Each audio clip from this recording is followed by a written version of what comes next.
নমস্কার, আমাদের YouTube channel গালভরা গপ্পে আপনাদেরকে স্বাগত। বাংলা সাহিত্যের বিভিন্ন সময় সাহিত্যিকদের রচনা দিয়ে সাজানো আমাদের এই চ্যানেল। আজ আমাদের নিবেদন লেখক শীর্ষেন্দু মুখোপাধ্যায়ের লেখা গল্প রাজার মন ভালো নেই। শুনতে থাকুন গল্পটি।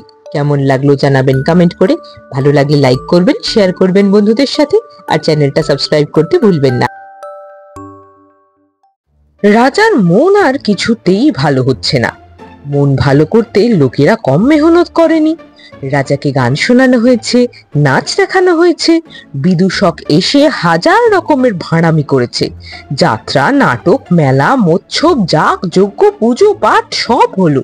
পূবের রাজ্য থেকে আনারস, উত্তরের হিম রাজ্য থেকে আপেল, পশ্চিম থেকে আখরোট, আঙুর, পেস্তা, বাদাম, দেশ বিদেশ থেকে ক্ষীর আর ছানার মিষ্টি এনে খাওয়ানো হয়েছে।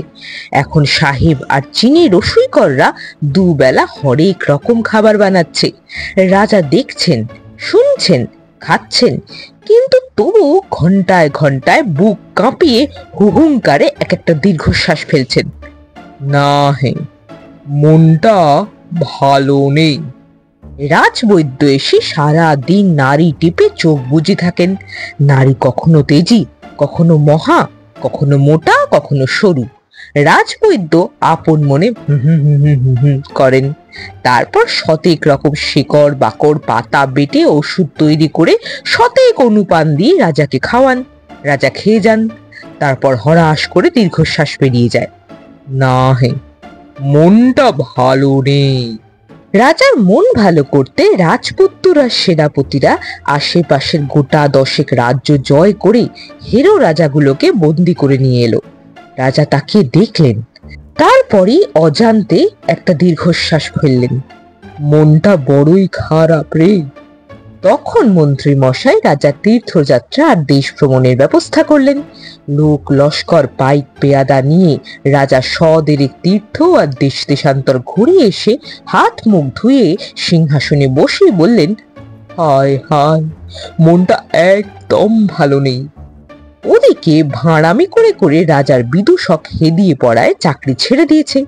রাজনর্তকীর পায়ে বাত, সভাগায়কের গলা বসে গেছে, বাদ্যকরদের হাতে ব্যথা, রসুইকররা ছুটি চাইছে, রাজবৈদ্যকে ধরেছে ভীমরতি, সেনাপতি সন্ন্যাস নিয়েছেন। মন্ত্রী মশাইয়ের মাথায় একটু গন্ডগোল দেখা দিয়েছে বলে তার স্ত্রী সন্দেহ করছেন। রাজপুরোহিত হোমযজ্ঞে এত ঘি পুড়িয়েছেন যে এখন ঘিয়ের গন্ধ নাকে গেলে তার মূর্ছা হয়। প্রজাদের মধ্যে কিছু অরাজকতা দেখা যাচ্ছে। সভা পণ্ডিতরা রাজার মন খারাপের কারণ নিয়ে দিন রাত গবেষণা করছেন। রাজজ্যোতিষী রাজার জন্মকুণ্ডলী বিচার করতে করতে আঁক কষে কষে দিস্তা দিস্তা কাগজ ভরিয়ে ফেলেছেন। একদিন বিকেলে রাজা মুখখানা শুকনো করে রাজবাড়ির বিশাল ফুল বাগিচায় বসে আছেন। চারদিকে হাজারো রকমের ফুলের বন্যা, রঙে গন্ধে ছয়লাভ। মৌমাছি গুনগুন করছে, পাখিরা মধুর স্বরে ডাকছে।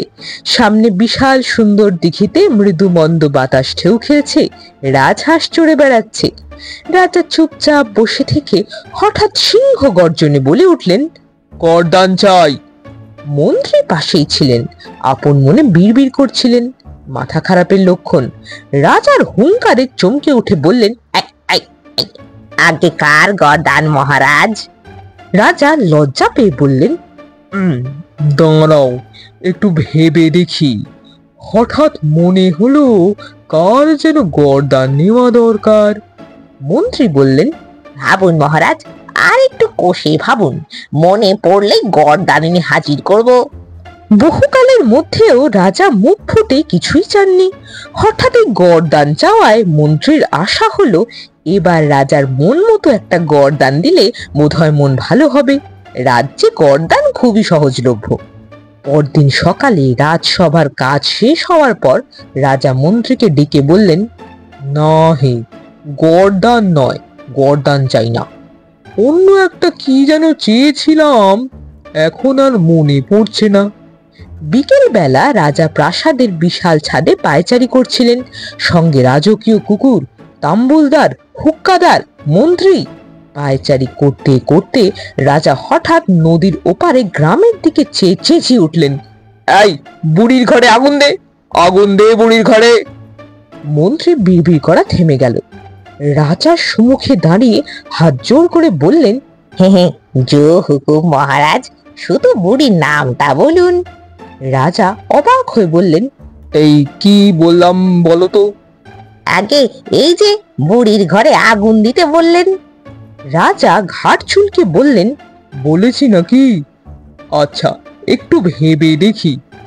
সেই দিনই শেষ রাতে রাজা ঘুমের মধ্যে চেঁচিয়ে উঠে বললেন, বিছুটি লাগা, এই শিগগির বিছুটি লাগা। পরদিনই খবর রটে গেল রাজা বিছুটি লাগাতে বলছেন। আতঙ্কে সবাই অস্থির। মন্ত্রী রাজার কানে কানে জিজ্ঞেস করলেন, মহারাজ, কাকে বিছুটি লাগাতে হবে নামটা একবার বলুন। বিছুটি আনতে পশ্চিমের পাহাড়ে লোক পাঠিয়েছি। বিছুটি বলে রাজা অবাক হয়ে গালে হাত দিয়ে ভাবতে বসলেন। পশ্চিমের পাহাড়ের গায়ে সূর্য ঢলে পড়ল। গরুর গাড়ি বোঝাই করে বিছুটি এনে রাজবাড়ির সামনের অঙ্গনে জমা করা হয়েছে। রাজার সেদিকে মন নেই। রাজা রঙ্গঘরে বসে বয়স্কদের সঙ্গে খুঁটি সাজিয়ে দাবা খেলছেন। মুখ গম্ভীর, চোখে অন্যমনস্ক একটা ভাব। বয়স্করা ভয়ে ভয়ে ভুলভাল চাল দিয়ে রাজাকে জিতবার সুবিধে করে দিচ্ছেন, কিন্তু রাজা দিচ্ছেন আরো মারাত্মক ভুল চাল। খেলতে খেলতে রাজা একবার গড়গড়ার নলে মৃদু টান দিয়ে বললেন, পুঁতে ফেলো, পুঁতে ফেললে কেমন হয়? মন্ত্রী কাছেই ছিলেন।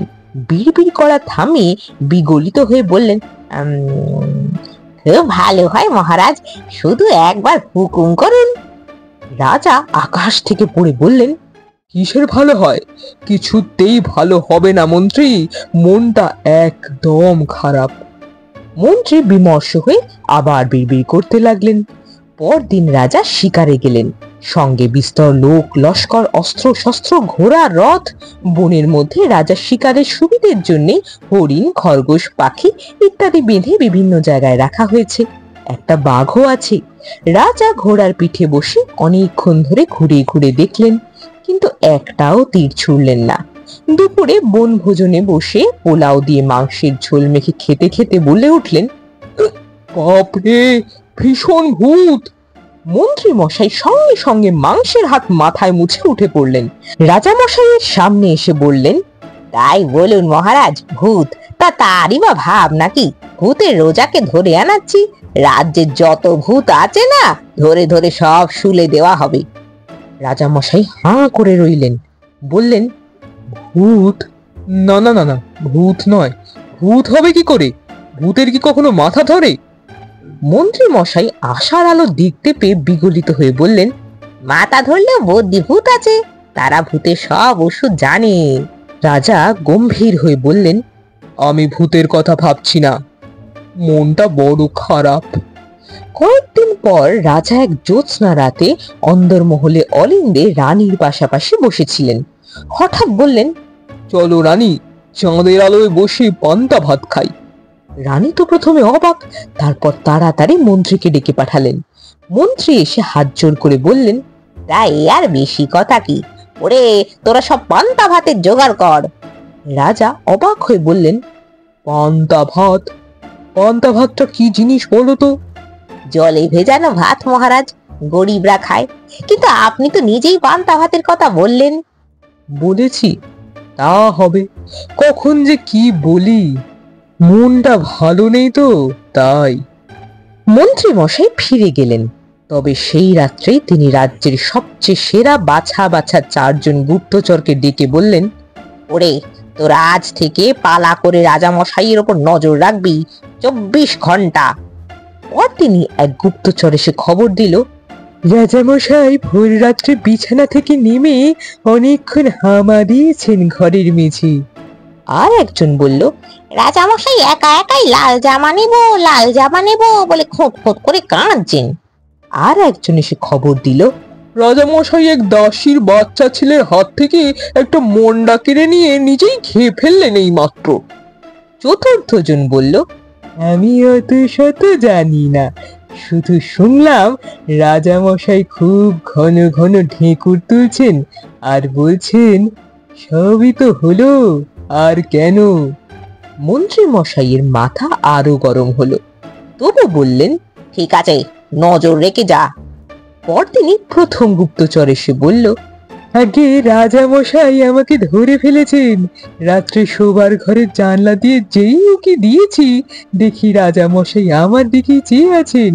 দেখে বললেন, নজর রাখছিস, রাখ, বলে চোখ বুজে শুয়ে পড়লেন। দ্বিতীয় জন এসে বলে, আগে আমি ছিলাম রাজার খাটে তলায়, মাঝরাতে রাজা মশাই হামাগুড়ি দিয়ে এসে বললেন, কানে কিন্ন ঢুকবে, বেরিয়ে আয়। তৃতীয় জন কান চুলকে চুলকে লাজুক ভাব করে বলল, আগে আমি বিকেলবেলায় রাজার কুঞ্জ বনে রাজার ভুঁইমালি সেজে গাছ ছাড়ছিলাম। রাজা ডেকে খুব আদরের গলায় বললেন, ওরে, ভালো গুপ্তচর হতে গেলে সব কাজ শিখতে হয়। ওভাবে কেউ গাছ ছাঁটে নাকি? আয়, তোকে শিখিয়ে দিই। বলে রাজা নিজেই গাছ ছেটে দেখিয়ে দিলেন। কিন্তু সবচেয়ে তুখোর যে গুপ্তচরটি, সেই রাক্ষহরি তখনও এসে পৌঁছয়নি। মন্ত্রী একটু চিন্তায় পড়লেন। ওদিকে রাক্ষহরি কিন্তু বেশি কলা কৌশল করতে যায়নি। সকালবেলা রাজা শোয়ার ঘরের দরজার বাইরে দাঁড়িয়েছিল। রাজা বেরোতেই প্রণাম করে বলল, মহারাজ, আমি গুপ্তচর রাক্ষহরি, আপনার উপর নজর রাখছি। রাজা অবাক হলেও স্মিত হাসলেন। হাই তুলে বললেন, ও, বেশ বেশ, মন দিয়ে কাজ করো। তারপর রাজা যেখানে যান, পেছনে রাক্ষহরি ফিরের মতো লেগে থাকে। দুপুর পর্যন্ত বেশ কাটলো।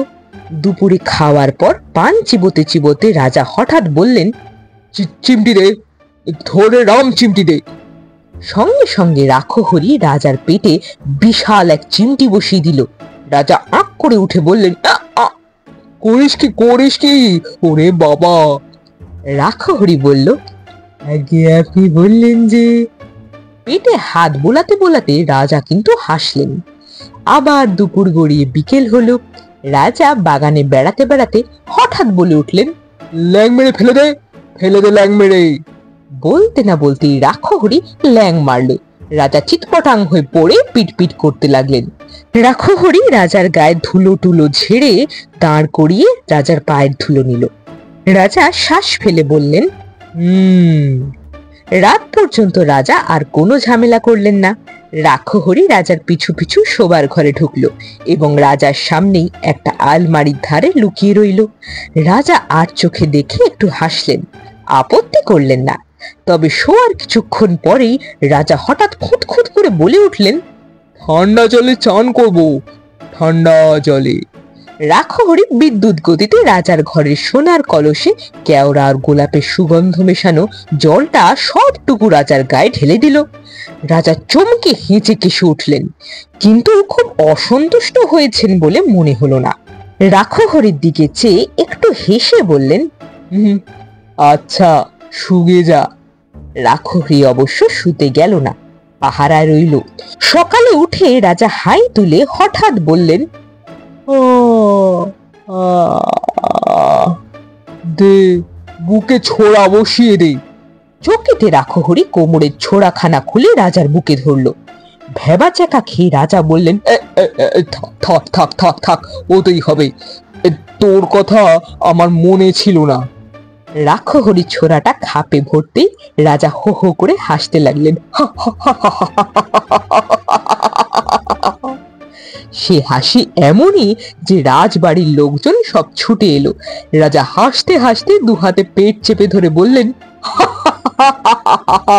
ওরে, আমার ভীষণ আনন্দ হচ্ছে, ভীষণ হাসি পাচ্ছে।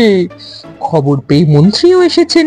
রাজার বুকে পিঠে হাত বুলিয়ে বললেন, যাক বাবা, মন খারাপটা গেছে তাহলে। হাসতে হাসতে রাজা বিষম খেয়ে বললেন,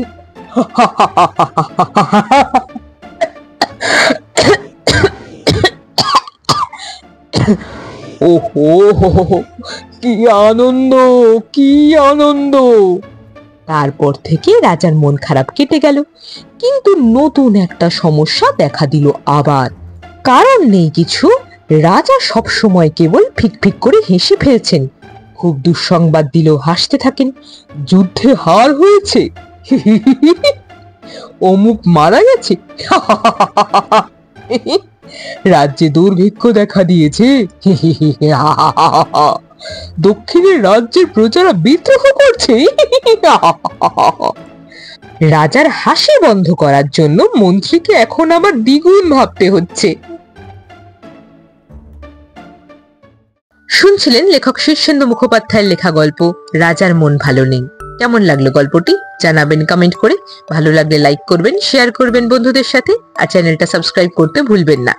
তাহলে অপেক্ষা থাক পরবর্তী গল্পের জন্য।